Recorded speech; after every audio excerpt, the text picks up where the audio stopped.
Donald Trump, besides lamenting a grand recession, is talking about hiking taxes on the rich. Listen. But the very rich are going to end up probably paying more, but there's an incentive for them to invest in the country and to create jobs. All right, Dave Maney with us right now. Now, Dave, he didn't spell out exactly how he would hike taxes. I think he's ending carried interest, which a lot of folks, conservatives, rich guys agree is something that should be addressed. I think he has mentioned a surtax on the super wealthy, didn't define who is super wealthy. I think it was guys like you. But having said that, do you think that pitch makes sense now, raising taxes on anyone? I don't think it's really a pitch. It's just kind of the statement of the moment. I mean, look, the guy's tax plan, which is the only thing he's committed to writing, would blow an almost $11 trillion hole in the deficit.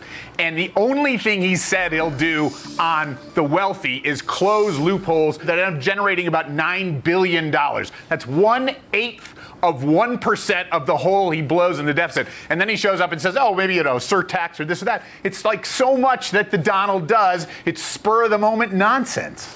If he became president and he advocated a tax on the wealthy, or get rid of carried interest or the special treatment that it gets, which a lot of CEOs, a lot of rich guys have lamented, what would be the market reaction, you think?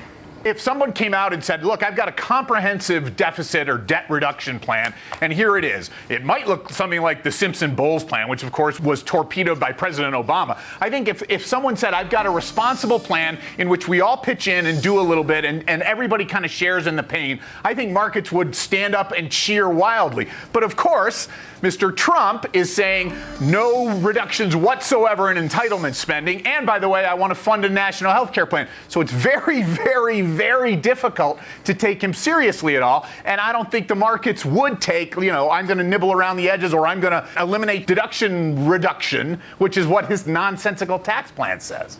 If they had to choose between that type of a policy and a Hillary Clinton policy, where would they go?